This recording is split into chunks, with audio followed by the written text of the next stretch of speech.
শুরুতে Yamal, শেষেও Yamal, মাঝে শুধু রিয়াল মাদ্রিদ। এল ক্লাসিকো আসলেই ক্লাসিক। অজুহাত ফুরিয়ে আসছে লিভারপুলে। সেট পিস 1-0, আর্সেনাল বাড়ালো লিড। হেরেই যাচ্ছে ইউভেন্টাস, রোনালদোর 950, হামজার লেস্টার আর সমিতের ক্যাভালরি। চলুন আমরা কথা বলি সোমবারে শনি রবির ফুটবল নিয়ে, যা আপনি দেখেছেন, যা হয়তো মিস করে গেছেন, সবকিছুই 5 পয়েন্টে। নাম্বার 1, শুরু করবো কোত্থেকে? আপনি জানেন, আমি জানি, সবাই জানেন। শুরু করার একটাই জায়গা আছে, সেটা হচ্ছে এল ক্লাসিকো থেকে। El Clasico for a reason. আমরা সম্ভবত এই ঘটনাগুলো একটু করেও ভুলে গিয়েছিলাম যে একটা এল ক্লাসিকোতে কি ধরনের দ্বন্দ্ব তৈরি হতে পারে, কি ধরনের দ্বৈরথ মাঠে দেখা যেতে পারে। এবং এই দ্বৈরথের পুরোটাই শুরু হয়েছিল ম্যাচের আগে লামিন ইয়ামালের একটা বেফাঁস মন্তব্য দিয়ে, এবং সেই মন্তব্যের জেরে ম্যাচের শেষে গিয়ে আমরা দেখলাম ওই নাটক। আর ম্যাচের শুরু থেকে মাঠের খেলাতেও আপনি যদি ফোকাস করেন, নাটকের আর অভাব নাই।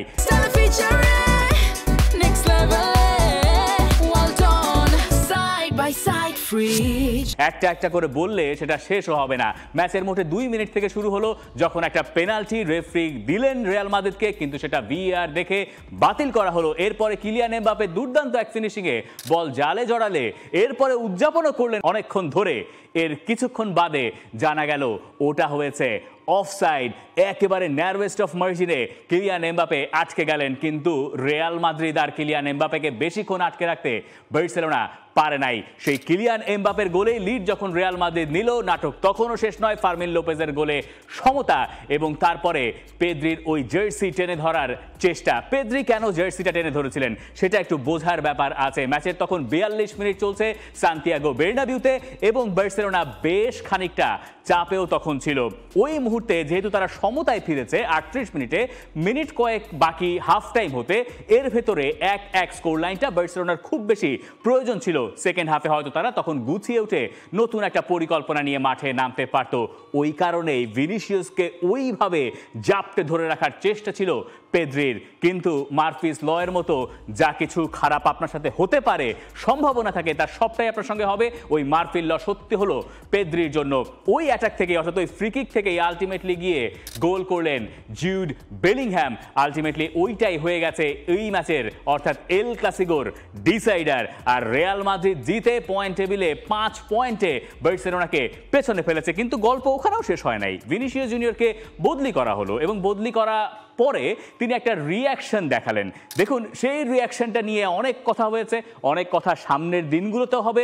ভিনিসিয়াস নাকি বলেছেন আমি থাকবোই না এই ক্লাবে, মানে মেজাজ টেজাজ খারাপ হলে যা হয়। তিনি একবার চলে গিয়েছিলেন টানেল ধরে, এরপরে আবার ফেরত এলেন। ম্যাচ যখন শেষ হলো, ওই মুহূর্তে গিয়ে তিনি আবার মারামারিতে জড়িয়ে পড়লেন, বা তর্কাতর্কিতে। ধস্তাধস্তি মারামারি তো আসলে ওই অর্থে হয় নাই। কিন্তু সেই ভিনিসিয়াস যিনি কিছুক্ষণ আগে বলেছিলেন যে আর খেলবো না, যা আর খেলবোই না এই টিমে, তিনি আবার ফেরত এলেন। এটাই আসলে দিন শেষে এল ক্লাসিকোর মজা। এমনকি শেষ পর্যন্ত গিয়ে সেখানে পুলিশকে প্রবেশ করতে হয়েছিল ওই দুই দলের ব্রল ঠেকানোর জন্য।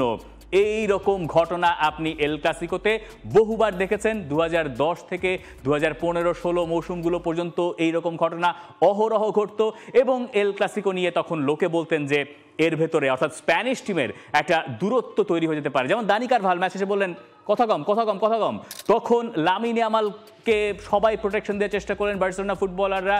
এই নিয়ে কত কথা হলো, এবং এটা এখন বলা হচ্ছে যে স্প্যানিশ টিমের জন্য, ন্যাশনাল টিমের জন্য খুব একটা ভালো কিছু নয়। কারণ দানি কারভাল তো স্পেনের ক্যাপ্টেন, এবং লামিন ইয়ামাল স্পেনের সবচেয়ে বড় তারকা বলতে পারেন আপনি। এই মুহূর্তে দুজন মিলে একসঙ্গে ইউরো জিতেছেন। এরপরে এইরকম ভাঙন স্প্যানিশ টিমের জন্য ক্ষতিকারক হতে পারে বলে মনে করে স্প্যানিশ মিডিয়া পর্যন্ত। দেখুন, এত সব ঘটনার মাঝে আমরা ভুলেই গেছি যে আরো একটা মহা ঘটনা ঘটেছিল ম্যাচে, যখন এরিক গার্সিয়ার হাতে বলটা লাগলো এবং পেনাল্টি হলো ভয়েচিক শেজনি। সেই পেনাল্টিটা ঠেকিয়ে দিয়ে বার্সেলোনাকে ম্যাচে ঠিকঠাক টিকিয়ে রেখেছিলেন বটে, কিন্তু শেষ পর্যন্ত কাজে দেয় নাই। এবং এইরকম একটা মার দাঙ্গা এল ক্লাসিকোর পরে মার্কা বলছে যে রিয়াল মাদ্রিদ কোনোভাবে উতরে গেছে।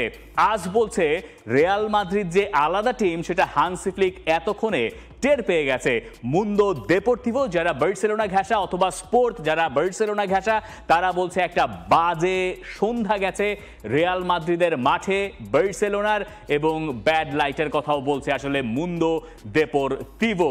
এই এল ক্লাসিকো আমাদেরকে বহুদিন বাদে সেই পুরনো ঝাঁঝ দিয়েছে, এবং এর শুরুটা শেষটার সব কিছুতেই ছিলেন লামিন ইয়ামাল।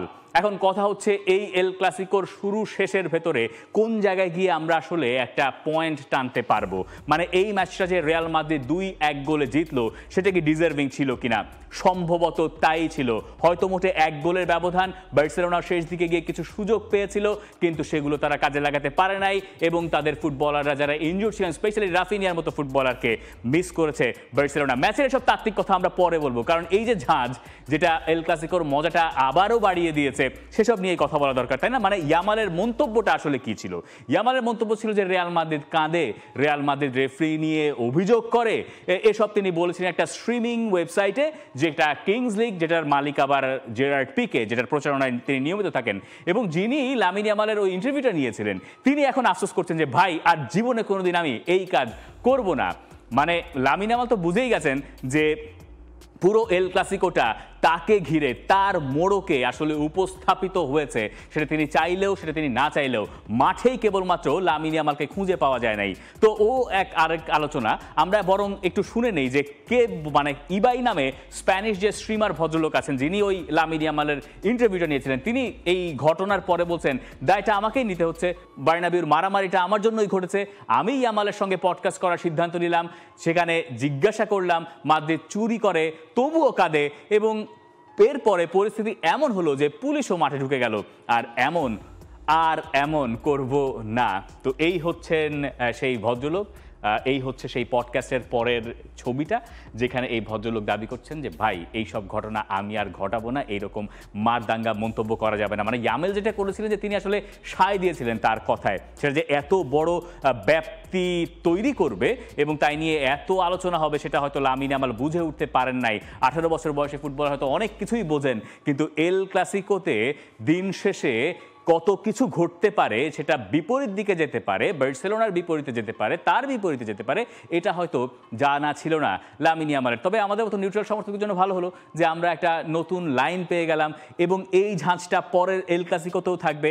আপনি যদি এই মুহূর্তে বার্সেলোনার কোনো সমর্থককে জিজ্ঞাসা করেন যে আপনি পরের এল ক্লাসিকোটা কবে খেলতে চান, তারা সম্ভবত উত্তর দেবেন পর দিনই খেলতে চাই, কারণ এই হারের যে রগে ক্ষতটা এইটা বার্সেলোনাকে ভোগানোর কথা। স্পেশালি এই সব ঘটনা প্রবাহ তাদের কোনোটাই পক্ষে দিন শেষে আর যায় নাই। মাঠের বাইরের এই আলোচনা তাই এল ক্লাসিকোতে রাখতেই হচ্ছে। এল ক্লাসিকোর মজাটা তাই নতুন করে আমরা বোধহয় একবার বুঝতে পারলাম। এবার চলুন আমরা পয়েন্ট নাম্বার 2তে চলে যাই। এটাও এল ক্লাসিকো নিয়ে, যে জয়টা দরকার ছিল রিয়াল মাদ্রিদ এবং শাবি আলোনসোর। এই ম্যাচ জিতে তো তারা একটা বড় সড়ো লিড নিল, তাই না, 5 পয়েন্টের, এবং 10টা ম্যাচ লা লিগায় এখনো পর্যন্ত হয়েছে, মোটে 3 পয়েন্টই। মানে আপনি রায়ো ভায়াকানোকে হারালেও 3 পয়েন্ট পাবেন, বার্সেলোনাকে হারালেও 3 পয়েন্ট পাবেন, কিন্তু এটা একটা মেন্টাল বুস্ট আপ দেয়। সাধারণত এরকম হয় যে সিজনের ফার্স্ট এল ক্লাসিকোটা যে দলটা জেতে তারা মোর দেন 70% টাইম ওই লা লিগাটা জিতে নেয়। তো শাবি আলোনসো সেই কাজটা করছেন, তার ফার্স্ট এল ক্লাসিকোটা রিয়াল মাদ্রিদ জিতে নিয়েছে। ম্যাচ শেষে তিনি বলছেন এটা শুধুমাত্র 3 পয়েন্ট নয়, এটা 3 পয়েন্টের চেয়েও বেশি কিছু। It's not just the 3 points, we know that it's still October and it's early, that we have to work hard, work a lot, but we wanted good feelings and that's how it was. We needed a lot of what we saw today. এই যে we needed A lot what we saw today, শাবি Alonso এইখানে কয়েকটা ব্যাপার ইঙ্গিত করেছেন। দেখুন, এই নতুন প্রজেক্টে অর্থাৎ শাবি আলোনসোর আন্ডারে রিয়াল মাদ্রিদ এর আগে যতগুলো বিগ ম্যাচ খেলেছে তার কোনোটাতে তারা উঠতে যেতে পারেনি, বরং বড় ধরনের হার তাদেরকে সইতে হয়েছে। এগুলো যেমন রিয়াল মাদ্রিদের বিপক্ষে গেছে, শাবি আলোনসোর বিপক্ষে গেছে। আগের মৌসুমের 4টা এল ক্লাসিকোতে শাবি আলোনসোর কোনো দায় থাকুক বা না থাকুক, তা তো ছিলই না, তিনি তখন ওই দলের দায়িত্বেই ছিলেন না, কিন্তু 5ম এল ক্লাসিকোটা হারা আসলে রিয়াল মাদ্রিদ কোনোভাবেই এফোর্ড করতে পারতো না। এই কারণে এই জয়টা গুরুত্বপূর্ণ ছিল, কারণ শাবি আলোনসো একটা স্টেটমেন্ট দিতে হতো, এবং সেই স্টেটমেন্ট উইনটা রিয়াল মাদ্রিদ পেয়েছে। যদিও ভিনিসিয়াসের সঙ্গে তার ওই দূরত্ব নিয়ে অনেক কথা হবে, তিনি ম্যাচ শেষে বলছেন যে আমি ভিনিসিয়াসের সঙ্গে আলাদা করে কথা বলবো, দেখা যাক কি হয়, আপাতত উদযাপন করি। তিনি মাঠের বাইরের ঘটনাগুলো মানে ম্যাচ শেষে যে ঘটনাগুলো সেগুলোকে ব্যাখ্যা করেছেন যে অ্যাড্রিনালিন রাশে এরকম কিছু হতে পারে। তিনি ব্যাক করছেন তার ফুটবলারদেরকে একেবারে বরাবর, এই ব্যাপারে কোনো সংশয় নাই। কিন্তু যেটা তাকে সবচেয়ে বেশি খুশি করার কথা সেটা হচ্ছে এই এল ক্লাসিকোতে রিয়াল মাদ্রিদের জয় নায়ক বিএমভি। আপনি এই তিনজনের নাম গত সিজনে একসঙ্গে নিতে পারেন নাই, কারণ তারা একসঙ্গে এইভাবে জ্বলে ওঠেন নাই। যে গোলটা কিলিয়ান এমবাপে প্রথম করলেন সেখানে অবদান ছিল জুড বেলিংহ্যামের, তার একটা দুর্দান্ত পাস, ডিফেন্স সেরা পাস, সেখান থেকে কিলিয়ান এমবাপের ওই গোল। বেলিংহ্যাম ওখানেই থামেন নাই, বেলিংহ্যাম পরে উইনিং গোলটাও করেছেন এল ক্লাসিকোতে, যে কাজ তিনি 2 মৌসুম আগেও করতে পেরেছিলেন। এবং এই সিজনটা বেলিংহ্যামের একটু অন্যভাবে শুরু হয়েছিল, তাকে শোল্ডার ইঞ্জুরি ছিল, নিয়মিত খেলতে পারছিলেন না। ইউভেন্টাসের সঙ্গে চ্যাম্পিয়ন্স লিগে গোল করলেন এবং এই ম্যাচেও তিনি একটা বড় প্রভাব রাখলেন। এইখানে ভিনিসিয়াসের কথাও আলাদা করে বলতে হবে। যতক্ষণ তিনি মাঠে ছিলেন তার ওই বিরক্তিটা সবার কাছে আন্ডারস্ট্যান্ডেবল, যে কেন তিনি বিরক্ত হয়েছেন বদলি হওয়ার সময়, কারণ তিনি ভালো খেলছিলেন এবং তার ওই টাচগুলো রিয়াল মাদ্রিদকে ব্যাপকভাবে হেল্প করেছে। বার্সেলোনার ডিফেন্সকে প্রবলভাবে ভুগিয়েছে পুরো ম্যাচ জুড়ে, স্পেশালি সেকেন্ড হাফে। যতবার ভিনিসিয়াসের পায়ে বল গেছে মনে হয়েছে কিছু না কিছু একটা তিনি তৈরি করতে যাচ্ছেন এবং তৈরি বোধহয় করবেনও। এই ভিনিসিয়াস এই সিজনের শুরুর দিকটায় কিছুটা হলেও মিসিং ছিলেন। এইটা যেমন শাবি আলোনসোর একটা প্রাপ্তি, শাবি আলোনসোর প্রাপ্তির খাতায় থাকবেন অরেলিয়ান চুয়েমেনি, যিনি দুর্দান্ত করেছেন গোটা ম্যাচ জুড়ে। এবং রিয়াল মাদ্রিদের যে ফরমেশনটা 4-3-2-1 এই ম্যাচের জন্য, সেখানে মিডফিল্ডে রিয়াল মাদ্রিদের আধিপত্য ছিল, অ্যাটাকে রিয়াল মাদ্রিদের আধিপত্য ছিল এবং ডিফেন্স লাইনেও বড় ধরনের ভুল আমরা রিয়াল মাদ্রিদের কাছ থেকে এই ম্যাচটায় দেখি নাই। এই কারণেই তৃপ্তির ঢেকুরটা রিয়াল মাদ্রিদ তুলতেই পারে এবং এখান থেকে কয়েকটা রেকর্ডের ভাগিদারও শাবি আলোনসো এবং রিয়াল মাদ্রিদ হয়েছে। যে 11টা শাবি আলোনসো এই ম্যাচে নামিয়েছিলেন সেটা গত 20 বছরে এল ক্লাসিকোতে রিয়াল মাদ্রিদের সবচেয়ে তরুণ একাদশ। 25 বছর 12 দিন বা 25 দিন এরকম গড় বয়স ছিল গোটা দলটার। এটা যেমন একটা রেকর্ড, একই সঙ্গে কিলিয়ান এমবাপের গোল করাগুলো আরেকটা রেকর্ড। ক্রিস্টিয়ানো রোনালদো অথবা করিম বেনজিমারাও আসলে এত গোলের পার্সেন্টেজ এল ক্লাসিকোতে রাখতে পারেন নাই, যেটা এখন কিলিয়ান এমবাপের আছে। 12-9 এরকম হচ্ছে তার সংখ্যাটা। অন্যদিকে করিম বেনজিমা ছিল 16-46 আর ক্রিস্টিয়ানো রোনালদো 34 ম্যাচে গোল করেছিলেন 20টা। রিয়াল মাদ্রিদের গোটা ম্যাচের অ্যাপ্রোচ দেখলে আপনি বুঝতে পারবেন যে রিয়াল মাদ্রিদ কতখানি পজিটিভ ছিল। সব মিলে 23টা শট তারা করেছিল বার্সেলোনার এগেইনস্টে এবং কোনো একটা এল ক্লাসিকোতে গত 20-21 বছরে সবচেয়ে বেশি শট করা নাম্বার, যেটা ফার্স্ট এল ক্লাসিকো কোনো কোচের, এরকম একটা রেকর্ড আছে ফ্র্যাঙ্ক রাইকার্ডের। তার আমলে মানে সেই 2004-05 দিকে, এত বছর পরে কেউ একজন ফার্স্ট এল ক্লাসিকোতে এসে তার ডেবিউ কোচ হিসেবে যখন তিনি দল পরিচালনা করলেন, তার দল 23টা শট অপোনেন্টকে হজম করালো। এইখানেই রিয়াল মাদ্রিদ আসলে চাপে রেখেছিল বার্সেলোনাকে। আর বার্সেলোনা নিয়ে যে কথা হলো, তাদের শার্পনেসের অভাব ছিল, তারা রাফিনিয়াকে প্রবলভাবে এই ম্যাচে মিস করেছে। রবার্ট লেভানডস্কির উপস্থিতিও তাদের দরকার ছিল। আর যে পুরনো সমস্যা সেটা তো বার্সেলোনার রয়েই গেল। এখান থেকে লা লিগা আসলে কোথায় যাবে বলা এখনো কঠিন, কেবলমাত্র 10 ম্যাচই হয়েছে, কিন্তু এখন কোনো সংশয় নাই যে এই লা লিগায় ফেভারিট রিয়াল মাদ্রিদ। বার্সেলোনা 2 নম্বরে। পয়েন্ট নাম্বার 3-তে চলেন আমরা চলে যাই। পয়েন্ট নাম্বার 3 প্রিমিয়ার লিগ নিয়ে আর্সেনালস টাইটেল টু লুজ। আর্সেনাল তারা প্রিমিয়ার লিগের শীর্ষস্থানে ব্যবধানটা বাড়িয়ে নিয়েছে লিভারপুল, ম্যানচেস্টার সিটি, তাদের সবার সঙ্গে। কারণ এই সপ্তাহে আর্সেনালই কেবলমাত্র জিতেছে, লিভারপুল হেরেছে, ম্যান সিটিও হেরেছে। কিন্তু এই সপ্তাহের শেষে দুই কোচ দুই রকম কথা বলছেন। মানে প্রিমিয়ার লিগে টানা 4 ম্যাচ হেরেছে তো আর্নে স্লটের লিভারপুল, আর মিকেল আর্তেতার দল জিতলো ক্রিস্টাল প্যালেসের বিপক্ষে, জিতলো একটা সেট পিসে ভর করে 1-0 গোলে, এজের গোলে, যিনি ক্রিস্টাল প্যালেস থেকে আর্সেনালে এসছেন। এবং এই জয়ের পরে মিকেল আর্তেতা যখন বলছেন যে তার মনে হয় এই মৌসুমের সবচেয়ে ভাইটাল উইন ছিল এই ক্রিস্টাল প্যালেসের বিপক্ষে, ঠিক উল্টোটা বলছেন আর্নে স্লট। তার কাছে মনে হয় এই সপ্তাহে তারা যে হারলেন ব্রেন্টফোর্ডের কাছে 3-2 গোলে, সেটা 4 হারের ভেতরে সবচেয়ে বাজে হার লিভারপুলের।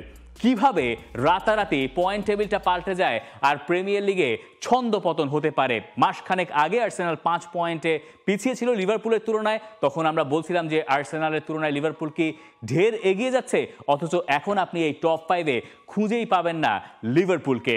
আর্সেনাল সবার ওপরে, 2 নম্বর নামটা বোর্নমাউথ, 3 নম্বরে টটেনহ্যাম, এরপরে সান্ডারল্যান্ড, ম্যানচেস্টার সিটি। এই মাঝের 3টা দল শেষ পর্যন্ত এখানে থাকবে হয়তো না, অনেকে অনুমান করতে পারেন, আবার টটেনহ্যাম এখানে থাকলেও থাকতে পারে। টটেনহ্যামের ফর্মও যথেষ্ট ভালো, কিন্তু সান্ডারল্যান্ড আর বোর্নমাউথও চমক দেখাচ্ছে। কিন্তু আমরা আসলে বিগ টিমগুলোকে নিয়েই কথা বলতে চাই, আর্সেনালকে নিয়ে। আর্সেনাল এই যে ম্যাচটা জিতলো ক্রিস্টাল প্যালেসের বিপক্ষে, সেখানে তাদের খুব ভালো খেলেছে এমনটা নয়। ক্রিস্টাল প্যালেসের এগেইনস্টে ভালো খেলা খুব একটা সহজ কাজও না, কিন্তু এই 1-0 গোলের জয়টা আর্সেনালের জন্য গুরুত্বপূর্ণ। কেন মিকেল আর্তেতা বললেন যে তার মনে হয় এই সিজনের তার বেস্ট উইন হচ্ছে ক্রিস্টাল প্যালেসের বিপক্ষে এই 1-0 গোলের জয়টা? তার কারণ হচ্ছে লাস্ট সিজনে আর্সেনাল এই 1-0 গোলে ব্যবধানে ম্যাচ জিততে পেরেছিল 5টা, আর 1-1 গোলে তারা ড্র করেছিল সব মিলে 7টা ম্যাচ। এখনো পর্যন্ত প্রিমিয়ার লিগে ম্যাচ হয়েছে 9টা, এই 9 ম্যাচের ভেতরে 3টা ম্যাচ 1-0 গোলে উতরে গেছে আর্সেনাল। পার্থক্যটা কোথায়? পার্থক্যটা ডিফেন্সে। আপনার ডিফেন্স যদি সলিড হয়, আপনি যদি গোল হজম না করেন, তাহলে কিছু কিছু ম্যাচ আপনাকে প্রিমিয়ার লিগে 1-0 জিততেই হবে। এবং একবার ভাবুন, গতবার যে 1-1 গোলের ড্রগুলো আর্সেনাল করেছে 7 ম্যাচে, তার যদি 3টা বা 4টা ম্যাচে তারা 1-0 গোলে জিতে নিতে পারতো, তাহলে লিভারপুলের সঙ্গে তাদের টাইটেল রেসটা হয়তো মে মাস পর্যন্ত জমে থাকতো। লিভারপুলও হয়তো অত অবলীলায় প্রিমিয়ার লিগ টাইটেলটা জিততে পারতো না। আর্সেনালের পরিবর্তনটা আসলে ওখানেই হয়েছে। তবে আর্সেনালে আরও একটা পরিবর্তন হয়েছে, আর্সেনালে এখন অনেক রকমের গোল স্কোরার্স আছেন।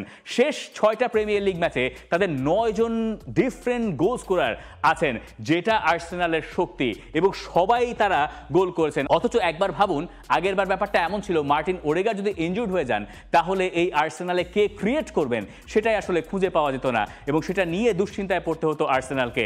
Not anymore. তবে আর্সেনালের সেট পিস আর সেট পিস মাস্টারপিস নিয়ে কথা বলা উচিত, কিন্তু প্রতি সপ্তাহে একই কথা বলে কি করে? এটা তাদের সবচেয়ে বড় শক্তির জায়গাগুলোর একটা। তাদের ডিফেন্স যেমন ভালো, তাদের অনেকগুলো গোল স্কোরার আছে, তাদের আছে সেট পিস থেকে ম্যাচ বের করে নেওয়ার অভ্যাস। এই সব কিছু আমাদেরকে বলছে এই প্রিমিয়ার লিগের টাইটেল রেসটায় আর্সেনাল কিছুটা হলেও এগিয়ে, বাকিরাও তাদেরকে সেই সুযোগ করে দিচ্ছে। এখান থেকে আর্সেনাল যদি প্রিমিয়ার লিগ টাইটেলটা আসলে হারিয়ে বসে, সেটা হবে তাদের জন্য ন্যাক্কারজনক ঘটনা প্রিমিয়ার লিগের এই আর্লি স্টেজে। সেটা আমাদের মনে হচ্ছে, বা আমার মনে হচ্ছে, আমি জানি না আপনার আসলে কি মনে হচ্ছে। এবার চলেন ঠিক বিপরীত দিকে যাই, মানে লিভারপুলের দিকে। যে লিভারপুল গতবার গোল হজম করলো কম, মানে একটা কথা আছে না যে প্রিমিয়ার লিগে আপনার গোল কম হজম করতে হবে, সেই প্রিমিয়ার লিগে তো একের পর এক গোল হজম করে যাচ্ছেন আর্নে স্লট আর আর্নে স্লটের লিভারপুল। এই যে শেষ কটা ম্যাচে প্রিমিয়ার লিগের যে 9টা ম্যাচ, তাতে 2টো বাদ দিলে প্রতি ম্যাচে তারা নিয়মিত গোল খেয়ে যাচ্ছে, এবং গোলের সংখ্যা 3-2-2-1-2-2, মানে 1-2 গোলও তারা হজম করছে না, বারবার তারা গোল হজম করছে। আবার আর্নে স্লট ম্যাচে বলছেন যে অপোনেন্ট জেনে গেছে আমাদের এগেন্সে কি করে খেলতে হয়, লং বলে যেতে হবে, ডিরেক্ট যেতে হবে, লং থ্রোতে যেতে হবে। কায়োতে যেটা করলেন, যেখান থেকে ফার্স্ট গোল করলো ব্রেন্টফোর্ড, এটা আবার তিনি কেন বলে দিচ্ছেন, সেটা আবার আরেক রকেট সায়েন্স। যে আপনার দলের দুর্বলতা আপনি প্রেস কনফারেন্সে এসে বলবেন কেন? তাতে লাভটা আসলে কি? যদিও দলের দুর্বলতা সবাই কম বেশি জানেন, কিন্তু আর্নে স্লট এই মুহূর্তে যে চাপে আছেন, আর লিভারপুল যে চাপে পড়ে গেল আইনট্রাক্ট ফ্রাঙ্কফুর্টকে 5-1 গোলে হারানোর পরে প্রিমিয়ার লিগে ফেরত এসে আরেক ম্যাচ হেরে, সেটা বোধহয় তাড়াতাড়ি তারা উতরে যেতে পারছে না। আগের সপ্তাহে যে প্রশ্নগুলো লিভারপুলের সামনে ছিল, এই সপ্তাহেও আছে, কিন্তু এই প্রশ্নগুলো নিয়েও আমরা বোধহয় খুব বেশি দিন আলোচনা করতে পারবো না যদি লিভারপুলের এই ফর্ম চলে। আর লিভারপুলের এই ফর্ম চলার একটা সমূহ সম্ভাবনা আছে, কারণ তাদের পরের ফিক্সচার হচ্ছে এই যে ক্রিস্টাল প্যালেসকে লিভারপুল হারাতে পারে না বলে বদনাম আছে ইএফএল-এ। তাদের পরের ম্যাচে ক্রিস্টাল প্যালেসের বিপক্ষে, এরপরে প্রিমিয়ার লিগে অ্যাস্টন ভিলা, এরপরে চ্যাম্পিয়ন্স লিগে রিয়াল মাদ্রিদ, ফিরে আবার প্রিমিয়ার লিগে ম্যানচেস্টার সিটি, এবং তারপর গিয়ে নটিংহ্যাম ফরেস্ট। এই 4 ম্যাচে লিভারপুলের ভালো করা দরকার। লিভারপুলের ভালো করা দরকার মানে লিভারপুলের একটা কৌশল বাতলে দেওয়া দরকার, যেটা দিয়ে এই নতুন সেট অফ প্লেয়ার্সদেরকে তারা একসঙ্গে গাঁথতে পারে। কিন্তু এই ম্যাচগুলো কি আসলে তার জন্য খুব আদর্শ কিনা, এ প্রশ্ন তো আপনি তুলতেই পারেন। তার মানে কি দাঁড়াচ্ছে যে আর্নে স্লট আরও বেশি চাপে পড়ে যাচ্ছেন? লিভারপুল যেমন এই সপ্তাহে হেরেছে, ম্যানচেস্টার সিটি হেরেছে। এখন সিটির হারের পেছনে কারণ কি হতে পারে? এর্লিং হল্যান্ড গোল করার নেই। 12 ম্যাচ ক্লাব অ্যান্ড কান্ট্রির হয়ে গোল করার পরে অবশেষে যখন এর্লিং হল্যান্ড থামলেন, অ্যাস্টন ভিলা ওই ম্যাচটা 1-0 গোলে জিতলো আর ম্যানচেস্টার সিটি হেরে বসলো। আর এর্লিং হল্যান্ড গোল না করলে ম্যান সিটি জিতবে কোত্থেকে? কারণ তাদের সেকেন্ড হাইয়েস্ট গোল স্কোরার এই সিজনে তো own goal. Reijnders, Phil Foden, Nunez এদের গোল আছে একটা একটা করে। আর কারো কাছ থেকে সেই সমর্থন তো আসলে পেপ গার্দিওলা পাচ্ছেন না। তিনি আসলে এই হারগুলো তাই তাকে মেনেই নিতে হচ্ছে এবং তিনি বলছেন যে এখানে রেফারির সিদ্ধান্ত কে কি বললো তাতে কিছু যায় আসে না। এই ম্যান সিটি এখনও ভালনারেবল। হয়তো তারা কয়েকটা ম্যাচ জিতেছে ঠিকই, কিন্তু তাদের দুর্বলতাগুলো অ্যাস্টন ভিলা বুঝিয়ে দিয়েছে। Too predictable. তারা যেভাবে ফুটবলটা খেলছে আপনি জানেন তার পরের মুভটা কি হবে। এবং অ্যাস্টন ভিলা কোচ উনাই এমেরি, যিনি ম্যানচেস্টার সিটিকে হারাতে পারছিলেন না এতদিন, তিনি সেই কাজটা করে দিয়েছেন। সম্ভবত তার সাবেক ক্লাব আর্সেনালকেও তিনি এই দফায় একটু সাহায্য করে দিলেন। এই সপ্তাহে প্রিমিয়ার লিগে ম্যানচেস্টার ইউনাইটেডকে নিয়ে কথা না বললে সেটা অন্যায় হয়ে যাবে। যে ম্যানচেস্টার ইউনাইটেড টানা 3টা ম্যাচ প্রিমিয়ার লিগে জিতলো এবং জিতে অনেক বড় স্বস্তি পেল। আপনাকে 1 মাস আগে ফিরিয়ে নিয়ে যায় সান্ডারল্যান্ডের বিপক্ষে ম্যাচের আগে। অর্থাৎ ইউনাইটেড তো 3 ম্যাচ জিতেছে, সান্ডারল্যান্ড, লিভারপুল এবং এইবার গিয়ে তারা ব্রাইটনকে হারালো। এই 3 ম্যাচের আগে, ওই সান্ডারল্যান্ডের বিপক্ষে ম্যাচের আগে যখন জিজ্ঞাসা করা হলো যে কোচ রুবেন আমরিম থাকবেন কিনা, মনে হচ্ছিল he is a dead man walking, সেই মুহূর্তে বলা হলো ম্যানচেস্টার ইউনাইটেড মালিকদের পক্ষ থেকে যে 3 মাস না, তিনি আরও 3 বছর থাকবেন। এটা রুবেন আমরিমের আশার পালে সম্ভবত হাওয়া লাগিয়েছে এবং রুবেন আমরিম সম্ভবত আশ্বস্ত হয়েছেন যে না, আমি আমার প্রজেক্ট নিয়ে এগিয়ে যেতে পারি। ইউনাইটেডের এই দুঃসময়ে যা প্রয়োজন ছিল তা হচ্ছে সলিড জয়, এবং এই 4-2 গোলের জয়ে তাদের ফরওয়ার্ডরা যেমন একসঙ্গে খেললেন, সবাই গোল পেলেন এবং 3টা জয় ইউনাইটেড পেল। এর ওপরে ভিত্তি করে ইউনাইটেড হয়তো ফিরে আসার লড়াইটা শুরু করতে পারে। এই নিয়ে উচ্ছ্বাসে ভেসে যাওয়ার হয়তো সুযোগ নাই, কিন্তু রুবেন আমরিমের এই 3টা জয় মহা গুরুত্বপূর্ণ ছিল, খুব বেশি প্রয়োজন ছিল। এখন তিনি পায়ের নিচে মাটি পেয়েছেন, এখন তিনি লড়াইটা শুরু করতে পারেন। এবার চলেন আমরা যাই পয়েন্ট নাম্বার 4-এ। গেরা কলে ইউভেন্টাস, আর ওই কেভিন ডি ব্রুয়নেকে নিয়েও কথা হবে। ইউভেন্টাস আবারও হেরেছে, এবার হারলো তারা লাৎসিওর কাছে এবং তুত্তো স্পোর্ট বলছে নন নে পিউ ইউভে, মানে এটার বাংলা করলে দাঁড়াবে যে নো মোর ইউভে। আপনি আসলেই যে ইউভে ব্যাপারটা, ইউভেন্টাস ব্যাপারটা, বিয়াঙ্কোনেডি ব্যাপারটা আপনি আর ইউভেন্টাসের খেলায় খুঁজে পাবেন না। ইউভেন্টাসের রেকর্ডগুলো দেখুন, তারা হেরেই চলেছে এবং রিয়াল মাদ্রিদের কাছে হারের পর এবার তারা লাৎসিওর কাছেও হারলো। এই হচ্ছে তাদের সবশেষ 8 ম্যাচ, সবশেষ জয়টা সেই ইন্টার মিলানের বিপক্ষে। এবং এই যে সবশেষ 4 ম্যাচ, এই 4 ম্যাচ তারা গোলও করতে পারে নাই। সবশেষ ইউভেন্টাস টানা 4 ম্যাচে গোল করতে পারে নাই, এমন ঘটনা ঘটেছিল 1991 সালে। তার মানে সে কবের কথা, এবং এই রেকর্ডটা এখন তাদের সঙ্গী হয়ে গেছে ইগোর তুদোর। তিনি তো চাপে ছিলেনই, কিন্তু Juventus legend Alessandro Del Piero তিনি বলছেন কোচ পরিবর্তন করেও কোনো কাজ হবে না। তার মতে এই পুরো সিস্টেমটাতেই ঝামেলা আছে। আমি জানি না তিনি মালিকানার দিকে নির্দেশ করলেন কিনা, কিন্তু ইউভেন্টাসের সমস্যা অনেক বেশি গভীরে বলে মনে করেন আলেসান্দ্রো দেল পিয়েরো। তার কথা শুনলে ইউভেন্টাস সমর্থকেরা হয়তো হতাশই হয়ে যাবে। Juventus doesn't have a coaching problem, it's something more complex about how the team has come together this season. I don't think another coach would win the scudetto with this squad. তিনি তো বলছেন Scudetto জেতার কথা, কিন্তু এখন তো top 4-এ আপনি খুঁজে পাবেন না ইউভেন্টাসকে, কারণ পয়েন্ট টেবিল তো আসলে পাল্টে গেছে। নাপোলি এই সপ্তাহে জিতলো, ইন্টার মিলানকে হারালো এবং তারা গেছে সবার ওপরে। রোমা সাসুওলোকে হারিয়েছে পাওলো দিবালার একমাত্র গোলে, তাতে রোমার একটা রেকর্ড হয়েছে। রোমা এই 2025 সালে সবচেয়ে বেশি আওয়ে ম্যাচ জিতেছে ইউরোপের টপ 5 লিগের দলগুলোর ভেতরে এবং সবচেয়ে বেশি ক্লিন শিটও তারাই রেখেছে। এইসি মিলান 2-2 গোলে ড্র করেছে তারা পিসার সঙ্গে। ইন্টার মিলান হেরে তাই 4-এ, বোলোনিয়া আছে 5-এ। নাপোলিকে নিয়ে একটু কথা বলা দরকার। ইন্টার মিলানের এগেইনস্টে জয়টা আন্তোনিও কোন্তের জন্য খুব গুরুত্বপূর্ণ ছিল, তবে কেভিন ডি ব্রুয়নেকে হারিয়ে ফেলা তার জন্য একটা ঝামেলার কারণ এবং শঙ্কা আছে যে কেভিন ডি ব্রুয়নে হয়তো লম্বা সময়ের জন্য ছিটকে যেতে পারেন। এখন যখন আমরা কথা বলছি তখনও পর্যন্ত নিশ্চিত খবর পাওয়া যায় না। আপনার নিশ্চয়ই মনে থাকার কথা যে কেভিন ডি ব্রুয়নে আগের সিজনেও ইনজুরি নিয়ে ভুগছিলেন। আন্তোনিও কোন্তে চ্যাম্পিয়ন্স লিগে 6-2 গোলে হারার পর বললেন না যে নতুন প্লেয়ার, এতগুলো প্লেয়ার এসে আমার দলের ব্যালেন্স নষ্ট করে ফেলেছে। তিনি এটা বলেছিলেন আক্ষেপ নিয়ে হয়তো, কিন্তু দেখুন কি এক কাকতাল, পরের ম্যাচে নতুন আসা সবচেয়ে গুরুত্বপূর্ণ ফুটবলার তার দলের সম্ভবত সেই কেভিন ডি ব্রুয়নেকে তিনি হারিয়ে ফেললেন। যাই হোক, সেরিয়া থেকে আমরা এবার যাই টুকরো খবরে। এর ভেতরে আমরা সবটুকু কভার করার চেষ্টা করছি, যেহেতু আজকে একটা স্পেশাল ডে। এল ক্লাসিকো নিয়ে দুটো কথা আসলে বেশি বলতেই হতো। পিএসজি সবার উপরে উঠে গেছে লিগ আতে। তারা আগের সপ্তাহে সবার ওপরে ছিল না, মনে থাকার কথা আপনার। মার্সেই হেরে গেছে, লিও আবার জিতেছে। ওই জায়গায় পিএসজির ওপরে ওঠাটাই সবচেয়ে বড় খবর। দুয়েরা গোল করেছেন, আশরাফ হাকিমি গোল করেছেন। পিএসজি জিততে একেবারেই সমস্যা হয় নাই। তবে লিগ আ থেকে আমরা একটু লেস্টার সিটিতে যাই, মানে চ্যাম্পিয়নশিপের খবরটা দিতে চাই। লেস্টার সিটি তারা আবারও হেরেছে এবং হামজা চৌধুরী ওই ম্যাচে খেলেন নাই। যে লেস্টার সিটি গতবার রেলিগেটেড হয়ে গেল, অনেকেই প্রত্যাশা করেছিলেন যে এই লেস্টার পরের বার আবার প্রিমিয়ার লিগে প্রমোটেড হবে এবং বাংলাদেশি সমর্থকেরা তো মনে প্রাণেই চাইছিলেন যে হামজাকে আবারও যেন প্রিমিয়ার লিগে দেখা যায়। কিন্তু এই মুহূর্তে এই দলটা অবস্থান করছে ওই চ্যাম্পিয়নশিপের 10 নম্বরে। তারা ক্রমেই ছিটকে যাচ্ছে। শেষ 8 ম্যাচের ফল হচ্ছে লেস্টার সিটির এই, যার ভেতরে জয় মোটে একটা ওই সোয়ানজি সিটির বিপক্ষে। আর এই জায়গায় কিছুটা অধারাবাহিক হয়ে পড়েছেন হামজা চৌধুরীও। তাদের কোচ সিফুয়েন্তে নিয়মিত হামজাকে খেলাচ্ছেনও না। হামজা ওই ম্যাচ স্টার্ট করেন নাই, অর্থাৎ সবশেষ ম্যাচ যেটা তারা মিলওয়ালের এগেনস্টে হারলো, এবং হামজা আসলে পরে গিয়েও নামেন নাই। যেহেতু হামজা এখন রাইট ব্যাকে চলে গেছেন বা ডিফেন্ডার হয়ে গেছেন তার ক্লাবের হয়ে, তাই আসলে তিনি পুরোপুরি অপরিহার্য আছেন ওই ক্লাবে সেটা বলার সুযোগ নাই। কিন্তু ক্লাবের ক্যাপ্টেন তিনি।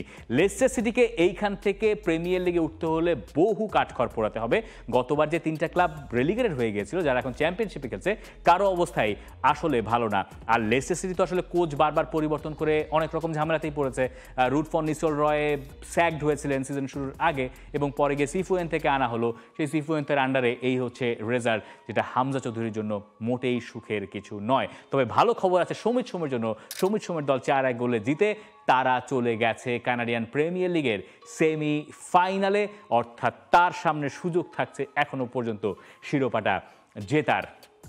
তবে খবর ওখানে শেষ নয়। ক্রিস্টিয়ানো রোনালদোকে নিয়ে একটু কথা বলা প্রয়োজন, একটা অনারেবল মেনশন। কারণ এই সপ্তাহে 950 গোলের মাইল ফলক আল নাসেরের হয়ে গোল করে রোনালদো ছুঁয়ে ফেলেছেন। এই জায়গায় 950 গোলের মাইল ফলক আমরা আর জীবদ্দশায় দেখব কিনা জানি না, বরং এই 950-এর পাশে 1000 দেওয়া উচিত, যে 950/1000, 1000-এর ভেতর 950টা হয়েছে, তাই না? মানে টার্গেট তো ভদ্রলোকের একটাই, যে কি করে তিনি 1000 গোল ছুঁতে পারেন। ধারা বলছে যে খুব বেশি দূরে তিনি নাই। এই সিজনটাতেও তার 34 গোল, সিজন বলছি এই বছরটাতে তার 34 গোল হয়ে গেছে এবং যে গতিতে ছুটছেন হয়তো 2-3 মৌসুম তার লাগার কথা না, আর 1টা বা 1.5টা মৌসুমে হয়তো আর 50টা গোল পেয়ে গেলে ক্রিস্টিয়ানো রোনালদোর আজন্মের স্বাদটাও মিটে যাবে। 1000 গোলের মাইল ফলক ছোঁয়া। 5 মিশালি, আজকে লিটারেলি 5 মিশালি। আমি জানি না আপনার কেমন লাগলো, কমেন্ট সেকশন খোলা আছে। বুন্দেসলিগা নিয়ে কথা বলতে পারি নাই, আরও অনেক কিছু হয়তো ছিল, সব কিছু টাচ করা সম্ভব নয়, তবে তার জন্য রয়েছে the football show. For more updates, subscribe to our YouTube channel and click on the bell icon. Follow us on Facebook and Instagram. Download T-Sports app to enjoy exciting games and highlights. Visit tsports.com.